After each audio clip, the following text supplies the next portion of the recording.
Hello, 1, 2, 3. Can you hear us? So you do need the microphone.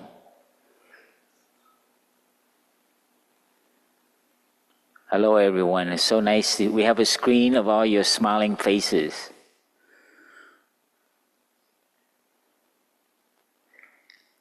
And more screens are popping up. It's Shane and Emily.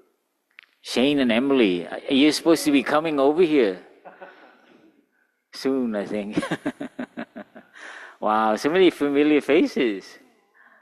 Wow, you guys are dividing up and your face getting smaller and smaller. It's like an organism. It's a digital organism, cell division. And the planet is. I hope everybody's comfortable where you're at. We have mommy with 2 kids. I forget their names. Sorry. Can you share your 2 names? Your sisters? Twin sisters? Sorry, I Huy Trung.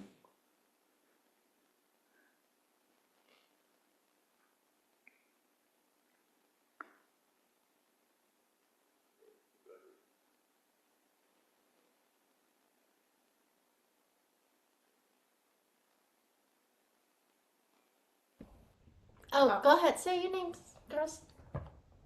Sorry. I'm sorry, I forget your name. Go say your name.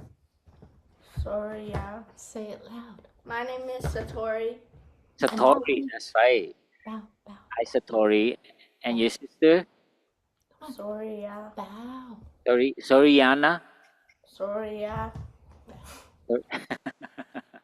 Sorian? Sorry, yeah. You have to say it loud, baby. Sorry, yeah. Soria. Satori? Hi, thank you for joining us. Hi. First time I see you guys online, so that I'm celebrating that. I usually see you physically here. And your brother is not, he's still sleeping? Oh, he's coming. He's on his way. He's finishing up some work. When did we see him? I would, if I were not doing this, I would be still sleeping, okay? Deer Park? Is it the Deer Park? Morning, you guys. Good morning, everyone. Oh, wherever you may be, or it could be afternoon. Thank you for joining us. We have a lot of our members who's at the monastery joining us as well. And some of you are new to this Black Friday Brown thing. Can you just raise your hand, see anybody new? Okay. You are? Okay. So it's become a little tradition now. The morning after Thanksgiving, we try to distract you from the other screens. It's kind of like the monks kind of distracting you from shopping online. That is our attention, actually. It's like, hey, look over here. Don't look at the other screen, you know. So I can see all of you smiling because even that happens in the monastery as well. So I have to confess, you know. It is also infiltrating our monastic culture as well to actually like go look for something a good deal today, you know. So we're kind of funny that monks and the monastery is trying to distract you. That's exactly what we're trying to do. But I'm sure you are aligned already and know our intention to actually nourish each other. So welcome, and I hope we can hear the sound of the bell. If we can put the bell sound to share with our friends, I'll invite 3 sounds of the bell.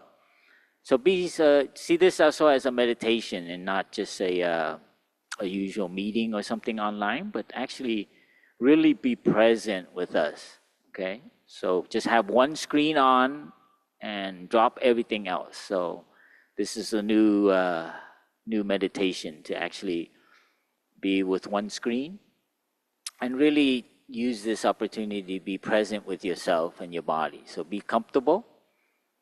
So some of you could be on a couch, on a chair, and just really use this as a meditation to, have your body also relax. So I invite 3 sounds of the bell, and we can, just align our intention to, to be present for each other.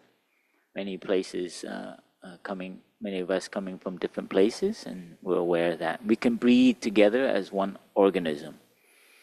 We're scattered a little bit here and there on the planet, and we can be aware of that with our breath. So we can close our eyes, and you can still hear me. I'll invite 3 sounds of the bell. And when you hear the sound of the bell, we can use awareness of breath to increase the quality of our presence. So every breath, we feel more embodied, feel our shoulders dropping. Every breath, we feel like we enjoy the breath, the fresh air, the planet, and all the trees breathing with us. Breathing in, I simply become aware of my breath. In. Breathing out, I'm aware of my out-breath. And let's just follow with the in and the out, with each sound.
Thank you. Dear noble community, dear friends all over, thank you for joining us. And I think some of you might know, and who are new, I'll share a little bit of our intention.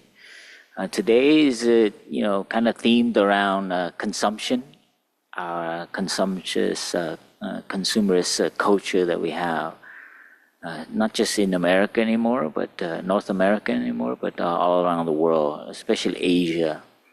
And that's been a big prominent front that our teacher and our sangha have always felt we need to address, and how to consume less. And so the state of the planet, the state of other developing countries that are exploited the way they are is because of the last couple of centuries of exploitation of other less fortunate cultures, as well as the planet, the resources. And so today, and it has everything to do with what we buy. And unfortunately, North America is, the season coming up where we consume the most. They call it the shopping season. So today it's kind of centered around that theme, and we'll have, we'll share a little bit, and then we'll hear from you to share. And then we'll have a little breakout where, you know, maybe groups of 2 or 3 can also share so that everyone gets, you know, to share their voice.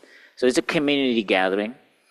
And then we also want to share a little bit about our school here, which is very related. Our Thich School of Interbeing. Sister Carmen, right next to Pablo, has joined us. She's our initiating director who's spearheading the whole school. So that's very related because we hope to bring that into education, how we relate to buying things and money, and that will be right part of the whole culture of the school to think about that we are enough, that we don't need more stuff, and that is the the resistant, the counter culture of the marketing culture that we have here in America, North America. So that's kind of a little bit to let you know a little bit of theme. Recently, I was just sharing this morning with my brother. We were having breakfast about like when I first came to this country, and we were going. I was like a young teenager, and my sister already could drive with her friends, and we used to go to the malls. This is in the '80s, the Reagan era, the beginning of the whole theory of market, like privatize, you know, the people, and then eventually everyone will benefit. Now, I didn't know that as a kid, but you know, it was like go to the mall, and I remember growing up, it was shopping was a hobby. Did you grow up in that culture? And so my sister would go to the mall with her friends and shop, and I would sit in the mall to watch people. I was never into shopping, but I love watching people. And I remember my sister's friends were disappointed because they would complain that they didn't find anything. I was like, we spent 2 hours in the mall and you didn't find anything. And so you see the culture that it was shopping as a hobby or like you just buy it, not because you need it, but because you like it and you have money. And that's in the 80s. And then I think we hit the height of Black Friday and all that. And I remember on the news this morning or last night, the news person would go around seeing people tent around the block. I don't know if you remember this, but it was like, what is going on here? You know, people would tent. I forget what stores they were, but they would tent overnight so that when the department store opens in the morning. Some of you guys probably don't know this because of your online culture. So I'm just sharing with you, it evolved, and then that line probably is not that crazy anymore because of the online shopping now. So this is what we're addressing now with the online. And that's why we came up with this crazy idea to do Black Friday Brown to distract you from, but I wish the people who we want to distract would be on, but they're probably on the other screen. So they wouldn't be here, right? So it doesn't really work. But anyway, it's fun. It's, you know, we hope to have some sharings from you. But I just wanted to open up with what's in my heart and, you know, why I feel, you know, we're joking about it, but it is a serious issue. And we're going to share about the last couple of years. We've heard people share how they hard for them to resist because their family members and their cousins and nephews and stuff expect a expensive gift this Christmas. Or else it's like, you don't really love me, you know?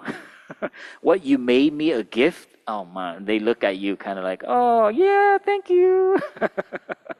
So anyway, we'll hear more about that from you. But I just want to add, you know, ask Pablo if he can say a few words. That was just my welcoming to, you know, get this warmed up, and we'll ask from you to share as well.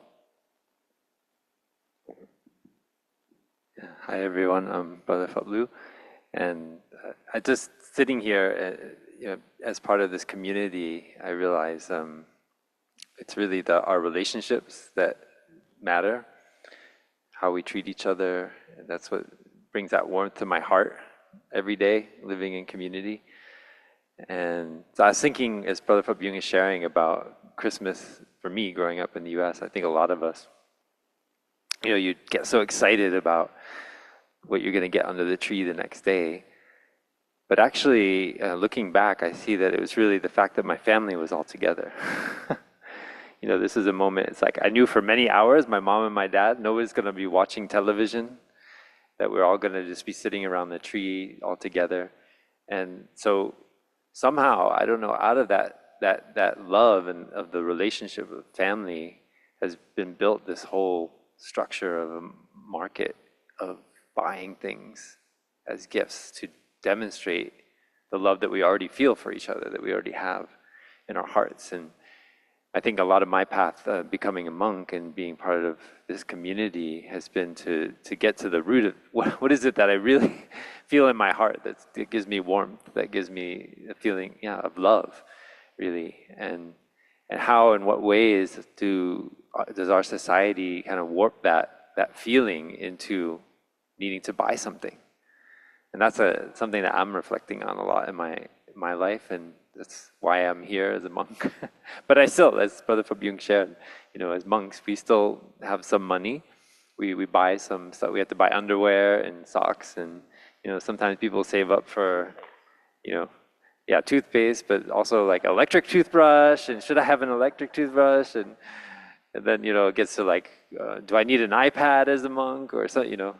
So these things also we deal with, but we have the support of the community, and that's what we want to extend to all of you today, to feel part of our community, that we are a group of people who are resisting this tendency to look for love in buying things, and instead come back to ourselves and just enjoy our relationships with each other, our community. Should I pass to Carmen, maybe, or not yet? Yeah, I think around the theme, we wanted to hear, from all of us.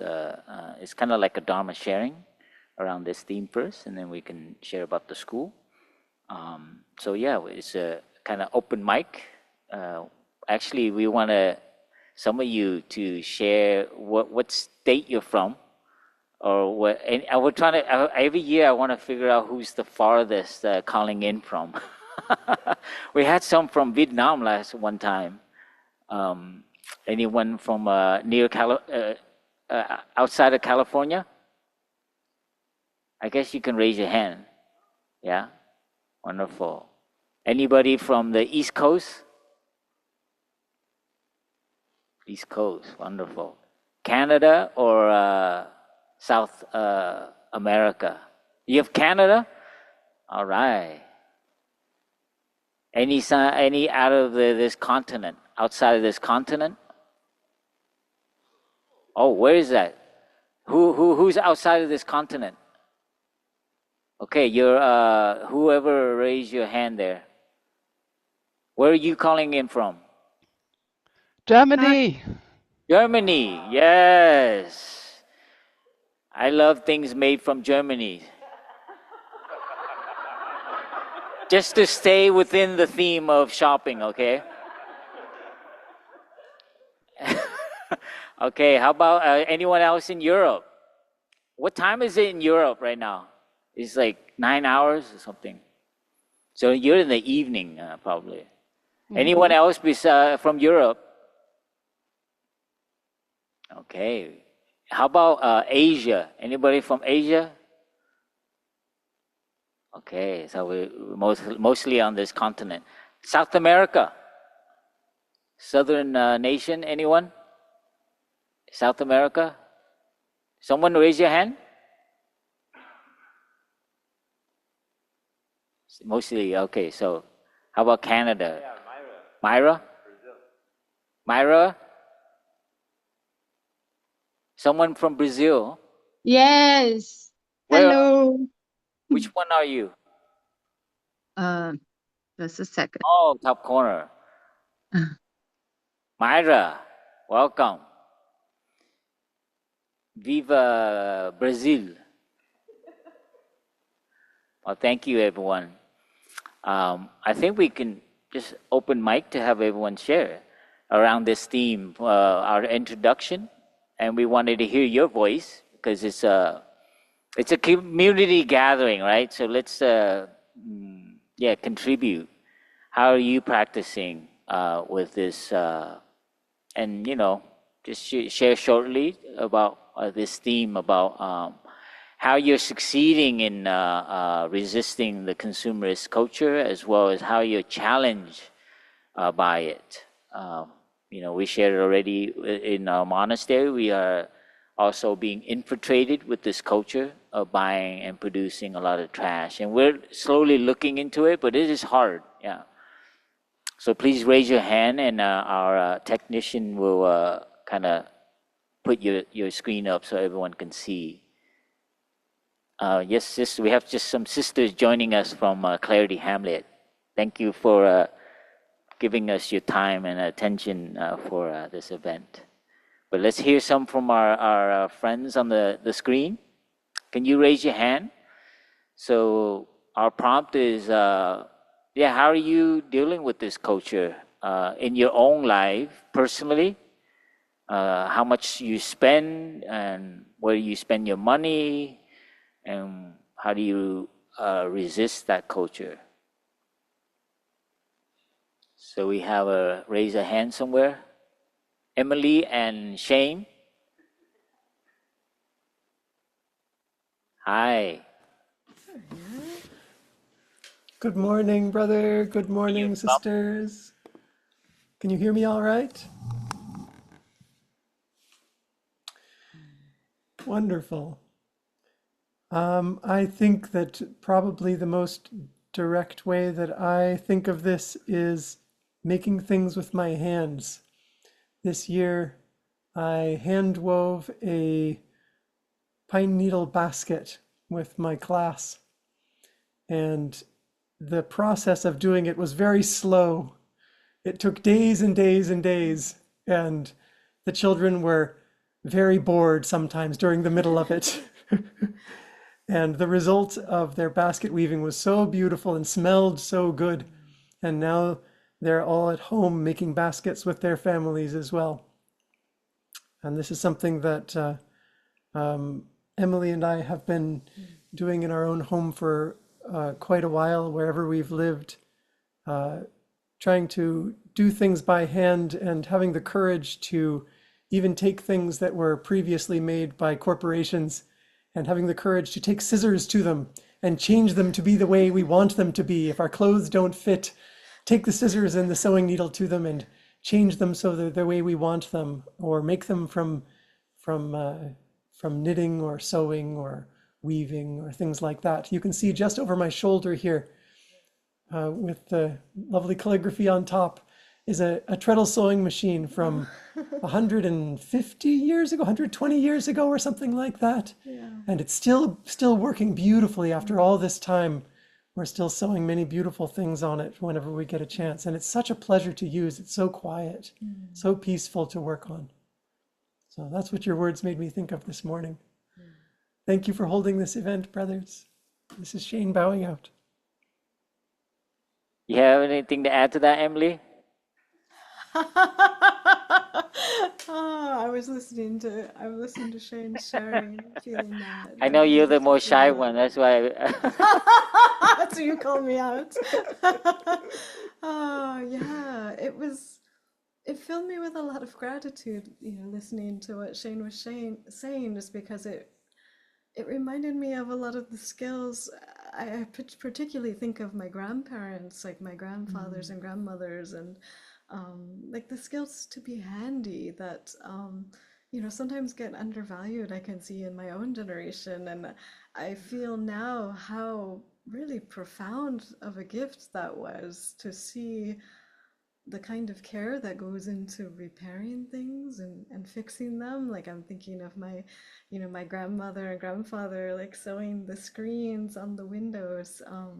They were living in Hawaii, and they were taking care of the screens so that the people inside would be safe from mosquitoes. And just, I feel like there's an act of love, I think, in that kind of repair. And I can feel in my heart the gift of that, and it gives me courage, I think, to do things that maybe are countercultural but have such an act of love in them. I can feel how that is a nourishment. So that's what's really, I can feel that coming up for me today in our sharing. So thank you so much.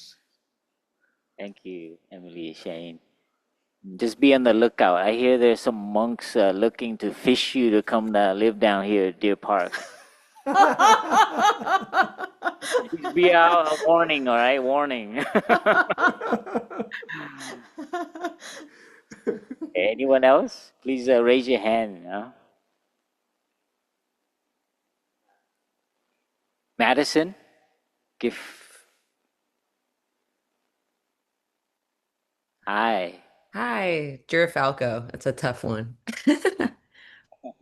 I saw somebody said they were from South Africa. I wanted to shout that out because that's pretty far. Um, but yeah, I think for me, I just had a baby last February, and I used to be really good at not being on Amazon and these kind of like fast, like Target, things like that. And now with the baby, I'm just like, I'm using it so much and I just hate it. And every time I do it, I feel bad about it. To try not to, but it's hard because I really don't like doing it. And I really was tempted today to just like go on there and look for things. I don't even need anything. So it would have totally just been out of impulse to be like, oh, well, I could save some money. So I'm really grateful for this event today. I think it's really cool and important. And it did distract me. So thank you. All right. Thank you. Thank you for being distracted by the monastics. We have another hand I think we saw after you. Yeah. I don't. I mean, I heard resist it, but I don't actually. Resistance. Yeah. Yeah, I don't actually resist. But I guess it's more of a just appreciation for what's all what's all what for the things that are already there that I already have or whatever. Not That's resisting, beautiful. It's already because I don't. appreciating what you have. Yeah. Yeah, yeah. And then if something gets added, that's cool. But I don't want to, because then it seems like the resistance adds energy to it. I don't know. Well, that's beautiful. But this is also some people they actually have to fortify even, not just resist, but they got to build a wall. So it depends on each one of us our habits, right? So you're very lucky. You already have that awareness. So thank you for sharing that. There's so many different approach, but it's definitely about energy. Yeah, where we want to put our energy. Actually, one way we're looking at it is, what the market now is our attention. That is the most valuable thing right now. Is they want to take our attention. The more likes, the more you spend time on their website, they make more money. So everybody's right now trying to grab our attention. Isn't that the most amazing thing that when it comes down to it, our conscious effort, intention, attention is the most valuable thing. So when you're in front of your loved one, are you there or are you distracted by a sale or some ding on your phone? So thank you for reminding us to appreciate what we have, our loved ones especially during these times. This what is it about Christmas? It's our presence is the most valuable thing. But it's hard because your family wants something or your family members. So please, next hand up there.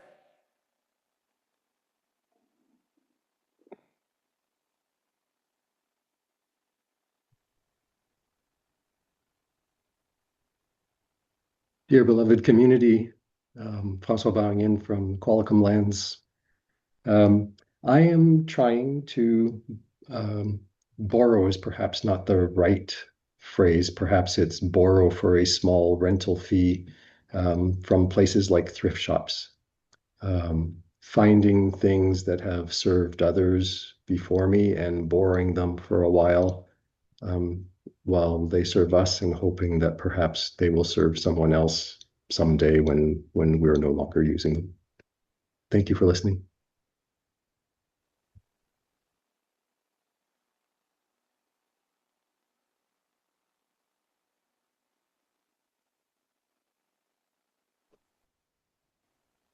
This is Chris bowing in from Birmingham, Alabama, and the way that I am dealing with this consumerism, capitalism that I feel so disconnected from is just to get out in nature as much as possible.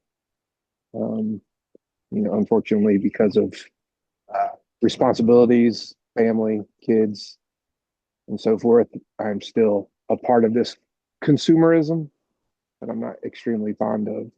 Um, So I find out getting out in nature and walking mindfully, doing my practice out in nature kind of helps keep me balanced, keep me mindful of what's really important and being in the present moment. Thank you for holding this space today. This is Chris bowing out.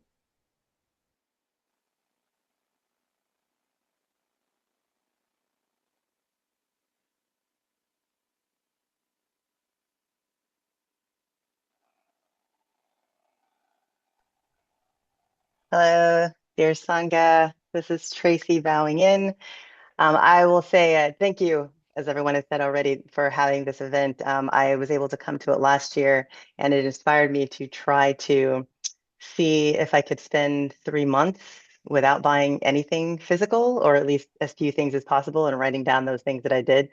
And I wound up only needing to buy like 12 things, and many of those were for things I was giving to other people. So it was a nice way to kind of put something into practice. And I hope to do that again this year. One of the things I like about this particular practice is um, the encouragement to take baby steps towards things if you can, instead of feeling like you have to make this giant change all at once. And I found that I also like buying tiny things for people, and that feels better than buying big things, whether it's little crystal skulls or little stickers that people can put on things that they already own as a way to kind of walk in the direction of where I want to be. So thank you again for doing this and for the inspiration to try to get better as we soak in this crazy culture that we all live in. Tracy, bowing out.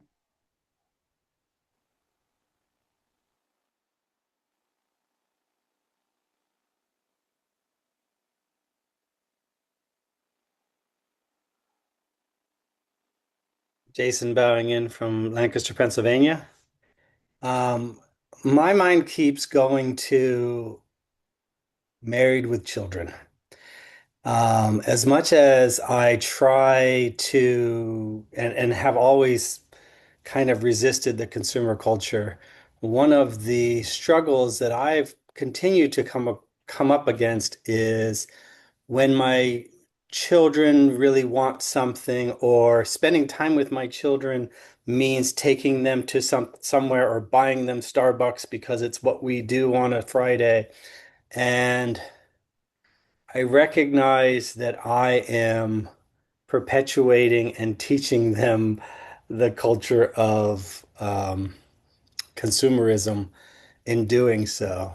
So we often refrain from participating in Black Friday in our home, but we also do things on a regular basis and celebrate the purchase of things on a fairly regular basis. And so this conversation today is inspiring me to see if maybe I can't. They ask if what I want for Christmas. Well, maybe I want them to make me something, knit me a blanket, something to help kind of overcome. We see the hazards and we share with our children this idea that these billionaires that own these big companies and all this marketing is just trying to kind of enslave us in this marketing culture and this consumer culture. But in practice, it's really hard, especially I was feeling for and I forgot the name, but the new parent who, you have to have these items and you can't necessarily get to them. And it's really hard in our culture now where you can't buy things necessarily locally anymore. So it's it's a big challenge, and I'm very grateful that the monastery has this and that you all join in this discussion, debate. Thank you. Peace and bowing out. Maybe we can, anybody in our crowd, just to throw things off, sitting behind me, want to share? You raise your hand. Yes, Sarah, come on over here so they can see you.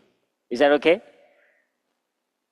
You can just hang here the bell so the camera can. I want to invite some of our members here at the monastery to share. Thank you, Thai. Hello, everyone. My name's Sarah, and I'm really grateful to be back here for the third year in a row for Make Black Friday Brown.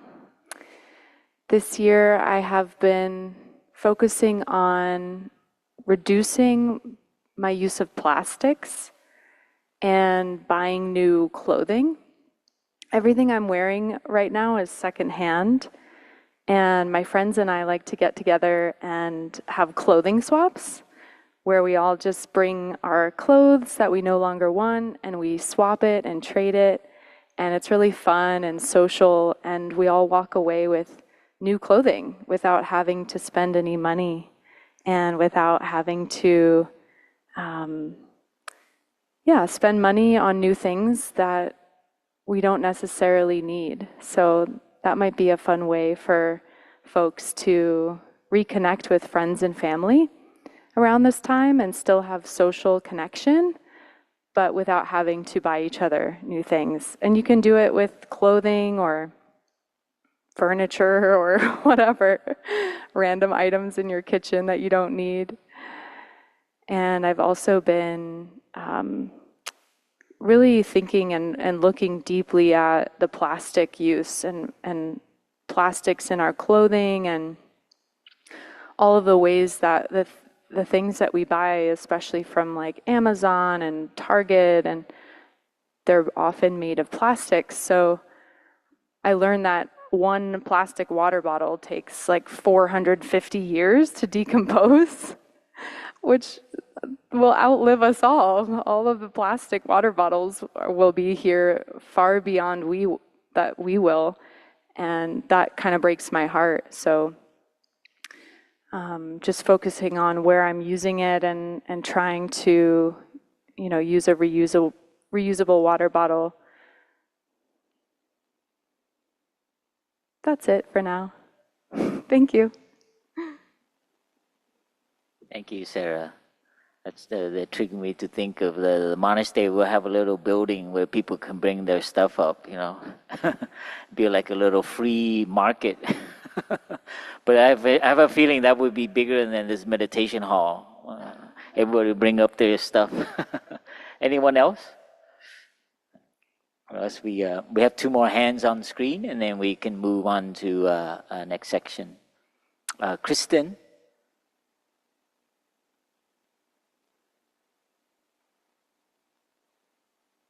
I think Sarah will put you on. Yeah. I think I unmuted myself. Oh, Good community. You look familiar. Are you the same or the different Kristen? I'm Nhat Hung's mom. We've had a beautiful day here so far in Montana. We had some of our first snow this morning, and it just living here has really affected the way I look at consumerism. I was raised in Southern California and raised in the 80s in car culture and consumerism and things that it was almost as if you were making your family proud with as much that you could buy and the new things that you had and this culture of keeping up with the Joneses.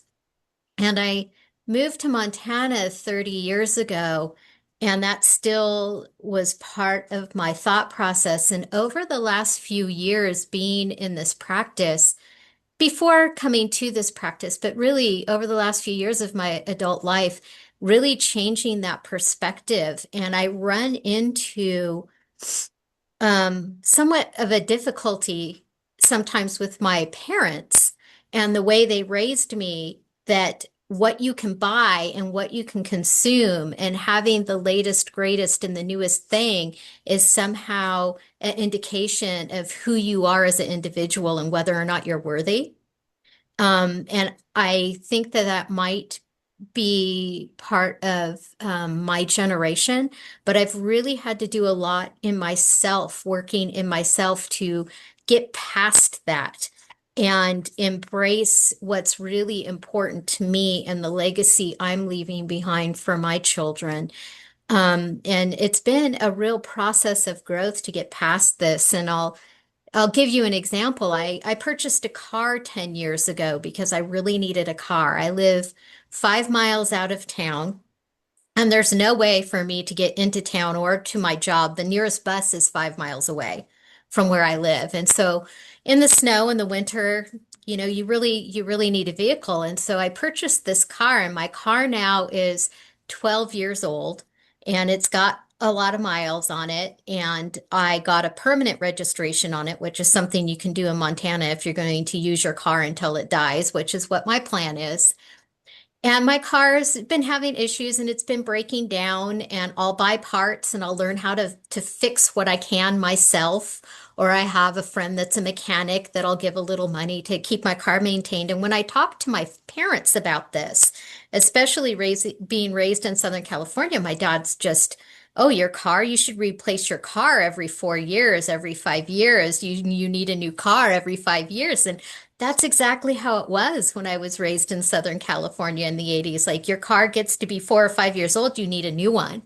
And so I have a completely different perspective now in life of what it takes to, build a car, the environmental impact of building new cars. And a lot of the people that have shared so far have talked about how they reuse things. Well, I buy my clothing as much as possible from secondhand stores. I often will knit in the winter, and I'll go to the Goodwill and I'll buy an old sweater. I'll find like an old wool sweater. Buying wool is really expensive. You can take that apart and unweave it and wash it and dry the wool and reuse it and make something new out of it. And so I enjoy doing that. I enjoy reusing things. I enjoy keeping things up. I enjoy that I'm in a place where I'm going to fix this car and I'm going to drive it until it can no longer drive, rather than buying a new car every few years. And I realize it's something that my parents don't understand, and I'm okay with that. I think about the future and the impact that I'm having on the planet and the impact I'm having on other generations. And I really, really appreciate the younger generations because they have a completely different perspective. The young folks that I work with, the young folks that I'm around, they don't have that same pressure of consumerism on them, and they often think about reusing and buying used, and how, there's a pride in how they can fix things or how they can get, used things. And I really appreciate that. And I learn a lot from the younger generations. And I just look forward to that sort of mentality, maybe propagating a bunch with younger generations, to see that we can have more of a reversal of the impact that we've had on our climate and on our world. But yeah, I really appreciate this, and it's really nice to see you all. And thank you for having this available. Kirsten, going out. Thank you, Mommy. We hope to see you soon here. Kristen, the mother of one of our brothers here, and we see her like once, twice, 3 times sometimes. She comes and hangs out here with us. We can see her regularly on a beach chair enjoying the valley during a sunset or something. Next person.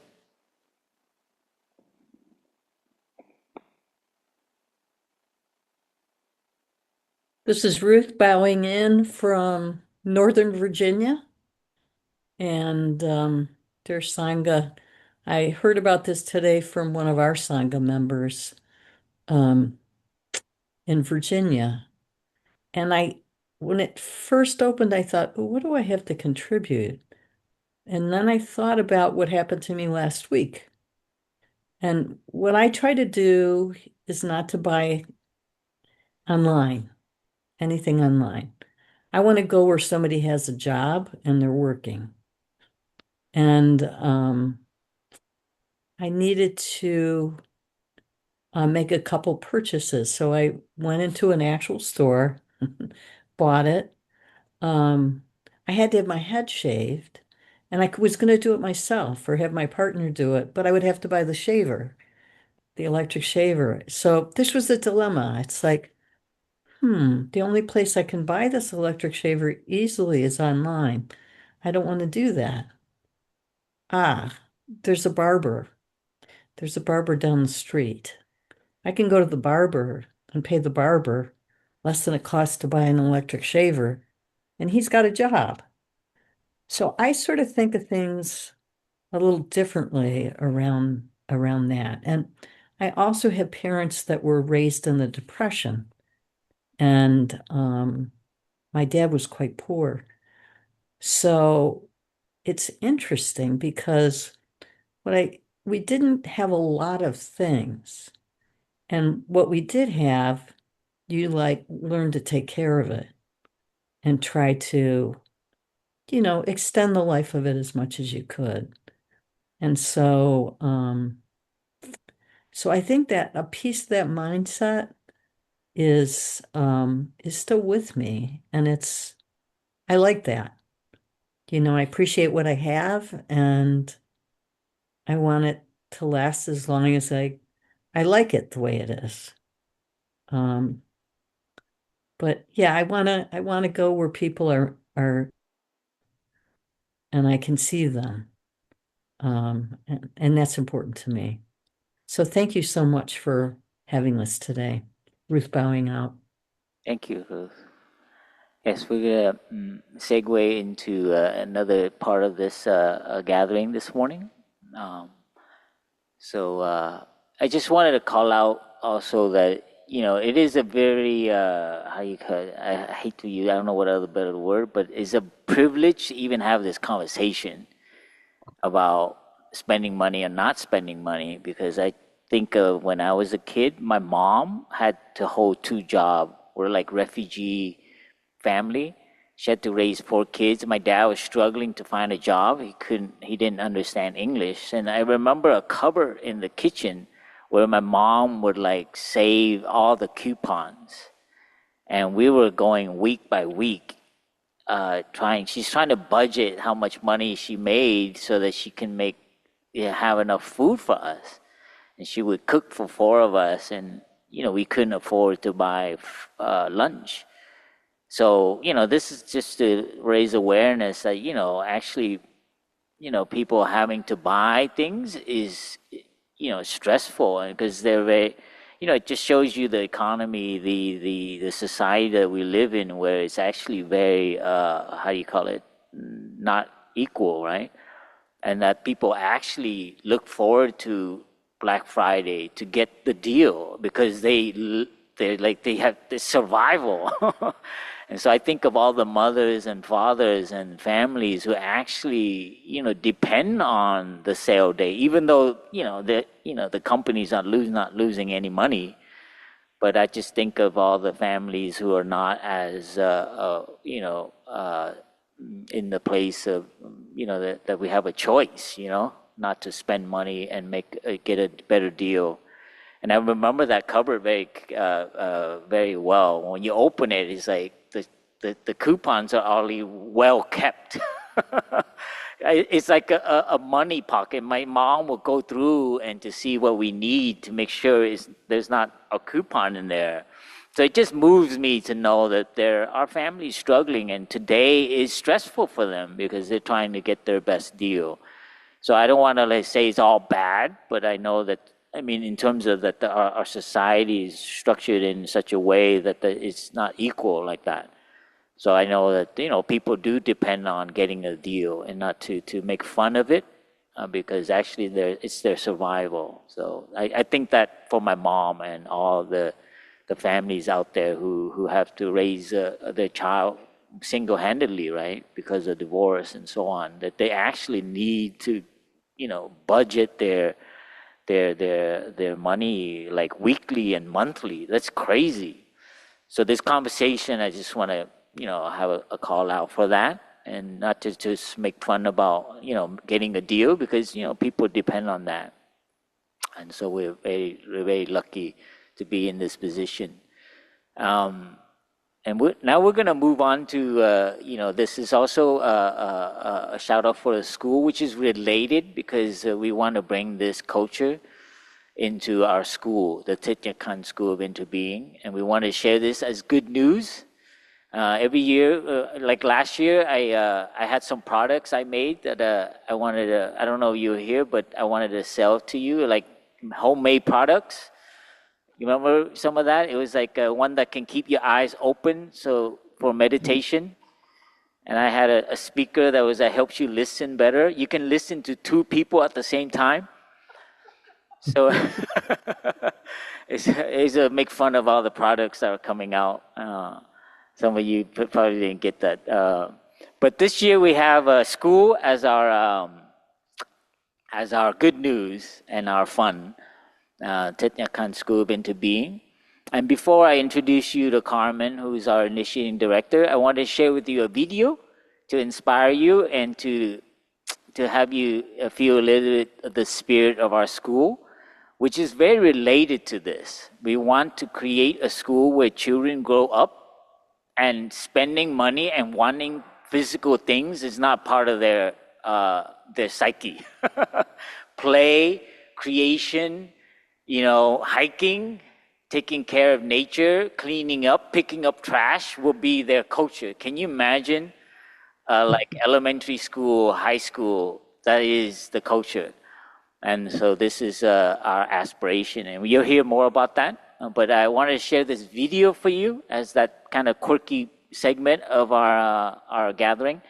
But it's a very inspiring, showing a little bit our spirit. And we have pictures of all of our children's program from Europe to here that Phap Lu and I have been involved with, and many monks and nuns. So children have been we're very fortunate to be in this tradition, because Thai, he loves children and children love Thai. And so we want to also continue that relationship. And it's not like meditation is an adult thing, but that involves children. So please, if my helpers could bring up a video, and hope you can see this. Text in if you can.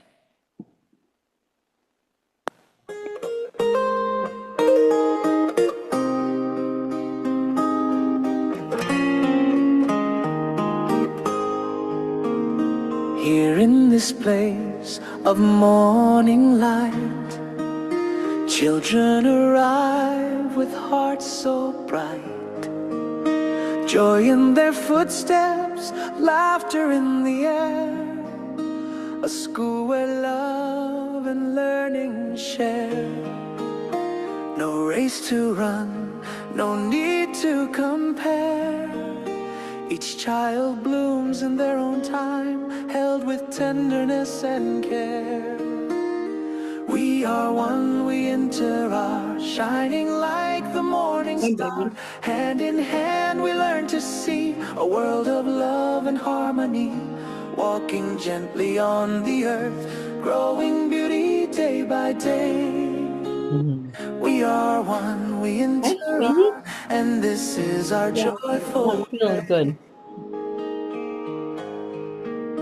Here every child is welcomed home, free to wander, free to roam, curious minds and open hearts, planting seeds where wisdom starts, courage to look within our pain, kindness to begin again, learning how to breathe and smile, healing gently all the while. We are one, we enter our shining like the morning star. Hand in hand we learn to see a world of love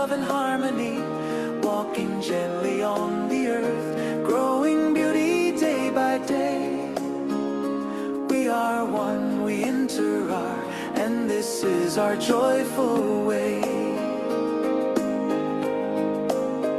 We bow in gratitude each morn to parents, teachers, fields of corn, to earth and sky, to sun and rain, to every joy and every pain. We learn to listen, to understand, to build a peaceful, loving land, serving with a humble heart, together shaping a brand new start. We are one, we enter our, shining like the morning star. Hand in hand we learn to see a world of love and harmony, walking gently on the earth, growing beauty day by day. We are one, we enter our, and this is our joyful way. Here head and heart grow side by side. Wisdom becomes our inner guide. We learn to care for every breath, to choose what brings love, not harm or stress. We touch the world with mindful hands, guardians of the seas and lands, rooted deeply, reaching far, children of the morning star. We are one, we enter our, shining like the morning star. Hand in hand we learn to see a world of love and harmony, walking gently on the earth, growing beauty day by day. We are one, we enter our, and peace is our joyful way.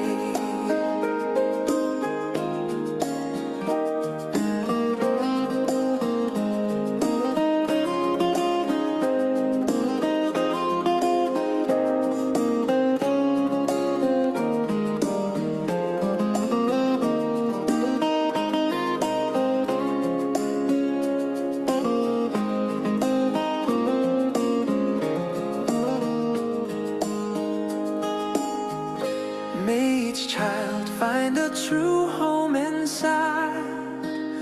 May their love ripple far and wide. We are one, we enter our, always shining like a star. We are one, we enter our, always shining like a star.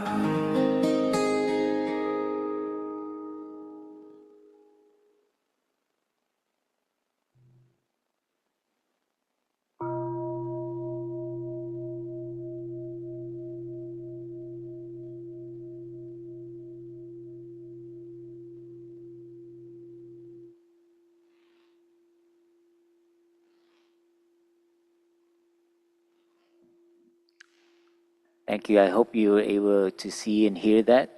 Was that okay? Can you thumbs up? Ah, wonderful. Isn't that nourishing?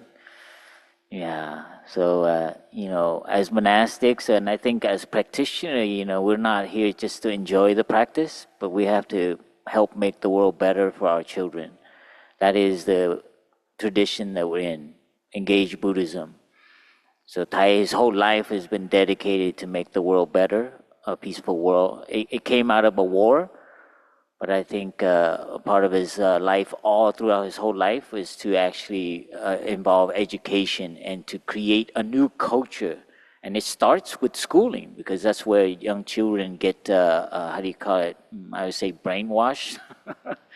But we have a better word, we have the same word, but different connotation. Yes, we're gonna wash their brain of all the things that need to be washed. The wrong perceptions about our place in the world. So this is very important moving forward to create a school. And I want to introduce you Carmen. I don't know, you can zoom into her. She'll share in a moment, but we met her, and what I found most inspiring is that she actually volunteered, not volunteered, but she chose to work at an inner city school in the city of Pacoima. And I used to live in the valley in Southern California, some of you might know, but Pacoima is known for violence and a lot of gangs. And she chose to go to the school there because of the difficulties of them getting a good education. So for me, that is a sign of bodhicitta. So that's what I appreciate about Carmen. So she'll be heading and helping us realize the school. And this is something very important for Deer Park moving forward. So I just hand the mic here to Carmen to share a little bit. Dear Thai, dear beloved community, so wonderful to see you all this morning and feeling so nourished by Sangha, feeling the insights of what it means to not fall prey to our habit energies of spending and consumption. And this school is really about building that foundation for kids. We want to nurture curious, compassionate community builders, meaning that these kids that are coming out, they're going to be curious about their bodies, their thinking, their learning, and they're going to also be compassionate, building their muscles for compassion. How do I care for myself? If I'm feeling off, if I'm feeling dysregulated, what are my mindfulness strategies to take care of myself so that I don't harm the people around me? Then my friend's not feeling well. How do I take care of my friend? Oh, how do I then take care of the community? Oh, wow, and here's all the nature. Here's a little bird that might be hurt. What do I do? How do I care for that? Oh, even bigger, as they grow older, we can start looking at systems. How do we care for our systems?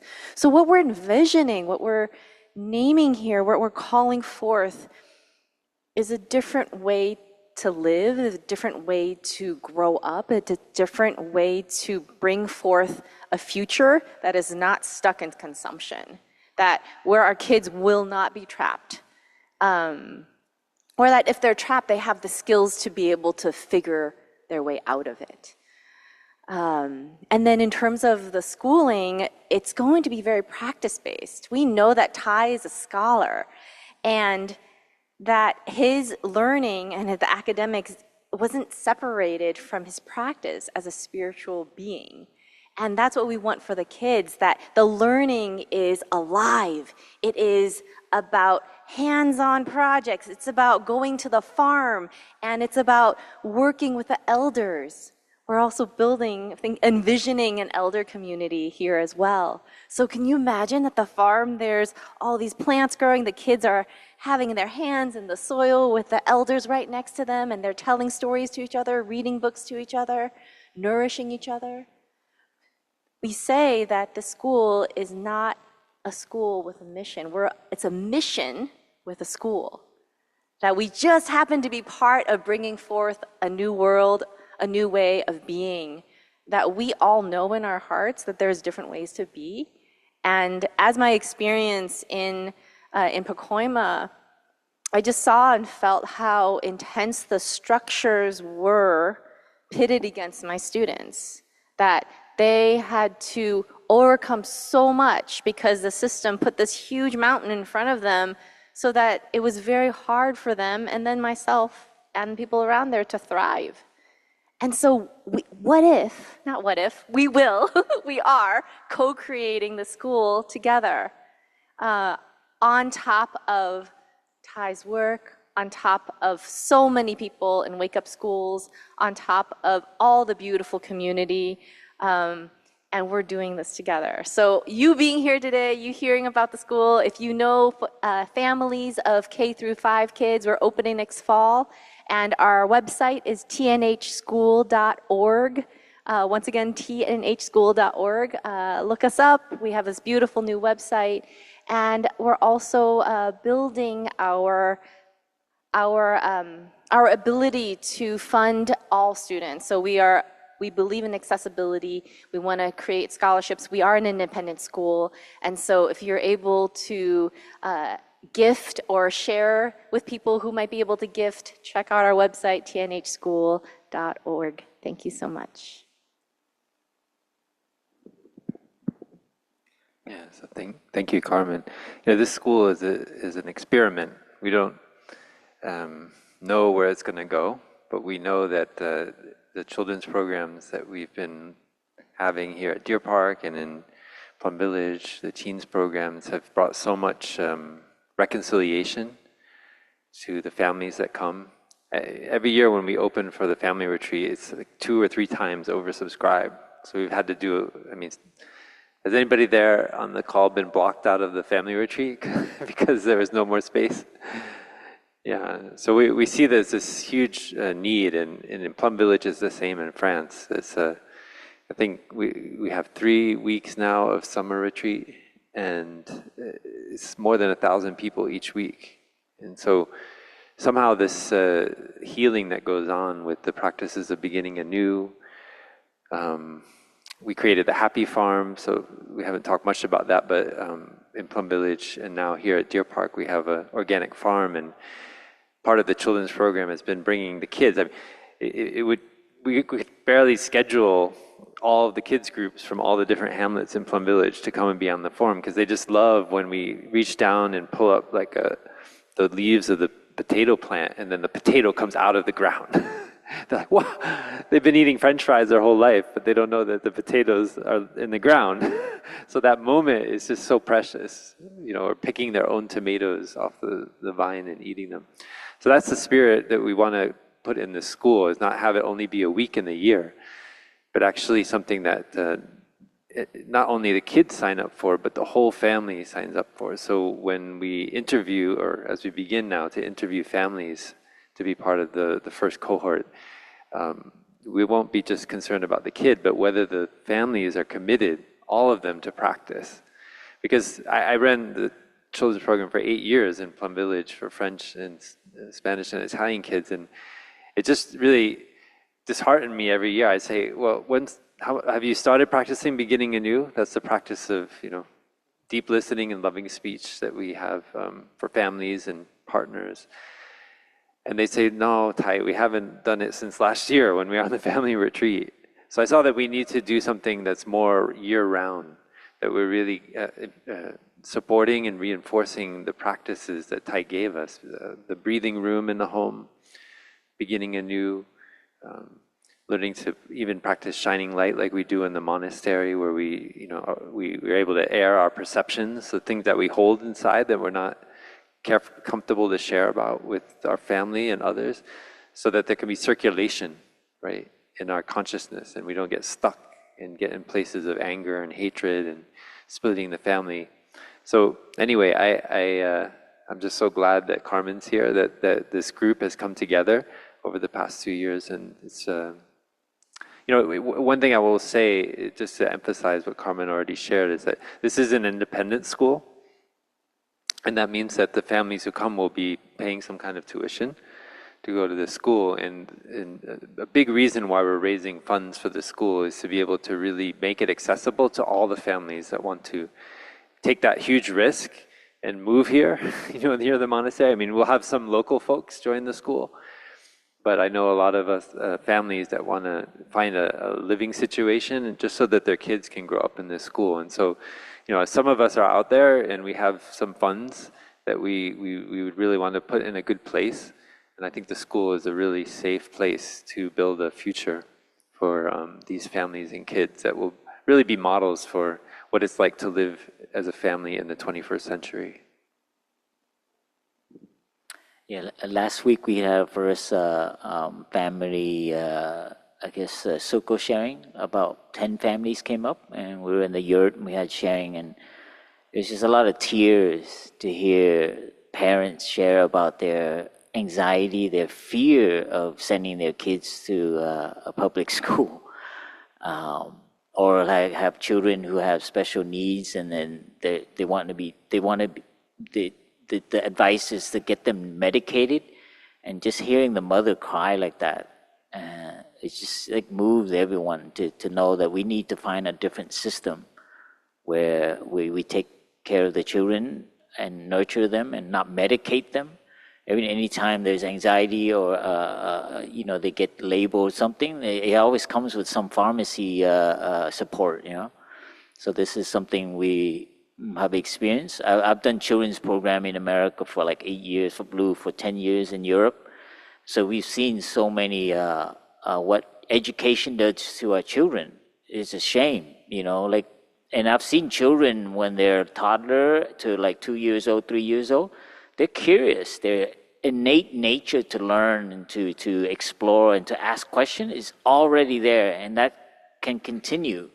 But once they get to school education, we cram them up with all these things, and they lose that, what we call like the spark, right? The bodhicitta, you call it, this curiosity.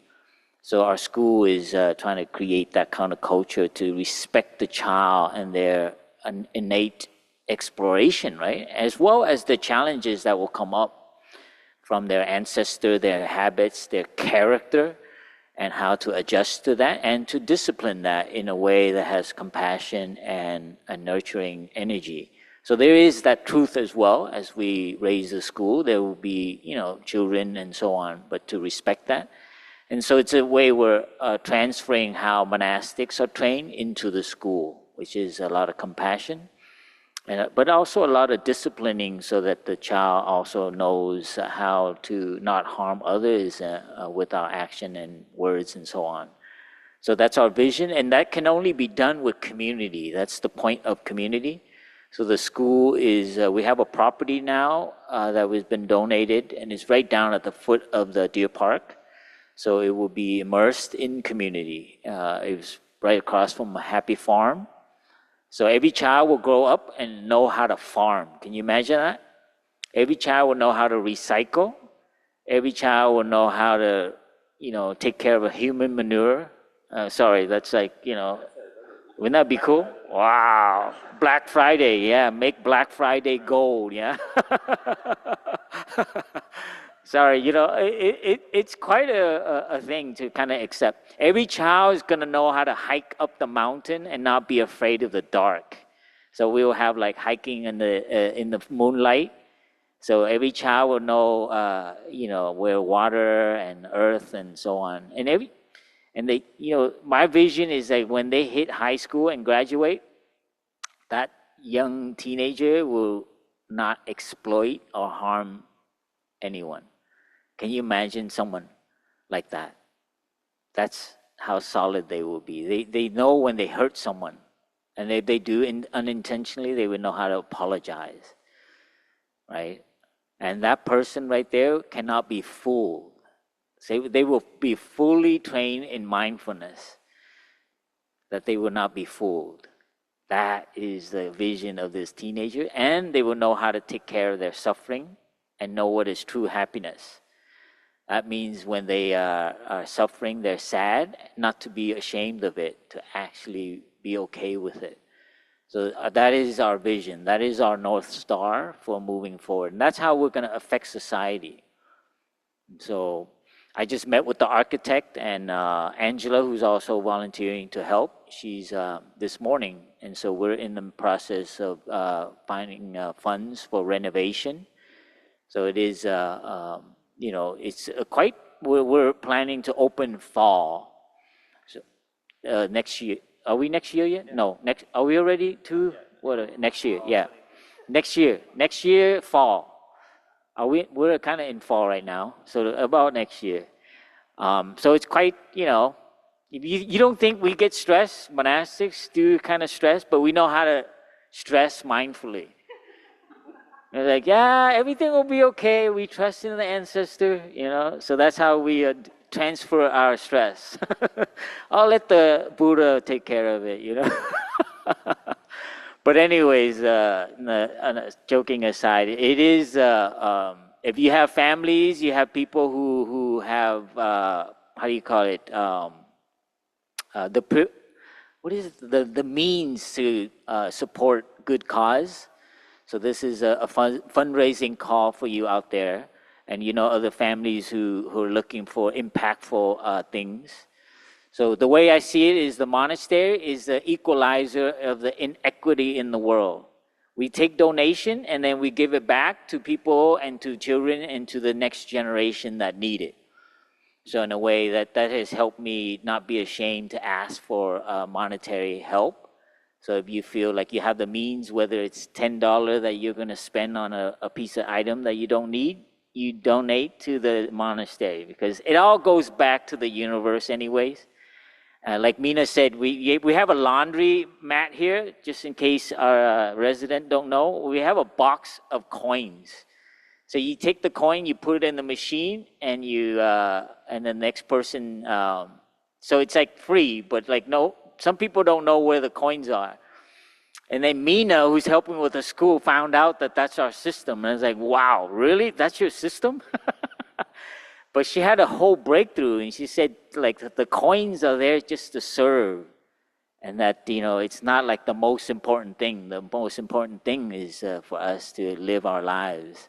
So money for us is like that. It's just a means, and we don't get obsessed with it, but they can be used for a good cause.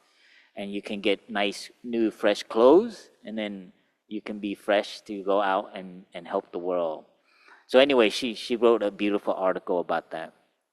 I just, I want to thank you everyone for, showing up, and to really know that the season is coming where, a lot of people, a lot of suffering coming up. So we want to send this happiness that we're feeling, this nourishment to this season, this what we call a holiday season, which from my experience in the monastery, where many mental health issues come up because of family, because of, and that is related to consuming. When you're feeling sad and feeling depressed and not happy, other parts of your lives, then you start to spend or to entertain and to distract ourselves. So we want to transfer this beautiful energy that we are experiencing as community. Not many people have community. They're all by themselves, and they don't know the practice. So I wanted to just transfer some of our merit, the happiness we have for all the families and people in the world right coming up this season, for them to wake up and to reconcile with their family members. Thanksgiving is all great, but not all families. It's a lot difficult for families to get together, and some after a family gathering, even more resentful. So we are aware of the suffering. So it gives us a lot of gratitude for all the conditions that we have in our lives. So this is something we can end here with, to share the merit, to send all this energy to all the families and all the people, all the children who are growing up in dysfunctional families because their parents don't know how to practice, or their relatives don't know how to practice. So aware of the suffering, we fortify our aspiration to make this world better for our children. They are all our children. They might not have our genes, but they're so beautiful. They're so lovely. We had a nice gathering yesterday for Thanksgiving. Oh, it was just so many children yesterday. We had to do an ad hoc children's program. And so let's take a moment and end here, unless anyone else wants to share something. And we have Fablu's dad is here. He's moved near us. I just want to shout that out. It's so lovely to. We want all our family members. My mom. I'm trying to convince my mom to come here and live there. So I don't. So she loves community, and I just want to shout out to our parents as well. So let's send some energy to all those who are not, as fortunate as we are to have a practice, to have community. And so what we're feeling as nourishment here, as monastics, we're trained to, anytime we feel benefit, we have to think of others who are not benefiting, and to send compassion to them, and to all the others around the world as well, experiencing war, experiencing a lot of discrimination. So please, let's close our eyes and listen to 3 sounds of the bell to really fortify our bodhicitta, our mind of love, and to know how lucky we are to have this moment together.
real quick shout out to our tech team, Brother Namsak and Brother Mundin and Sarah, coming early to set up everything and for us to move smoothly. Mandir as well.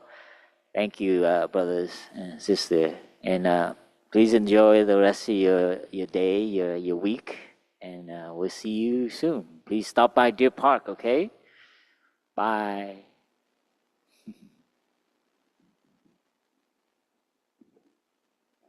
Thank you, everyone, for being part of the sangha body. Your lazy morning, you come up here. Yeah, we want them to see community. Brother Pablu set this up beautifully. Thank you.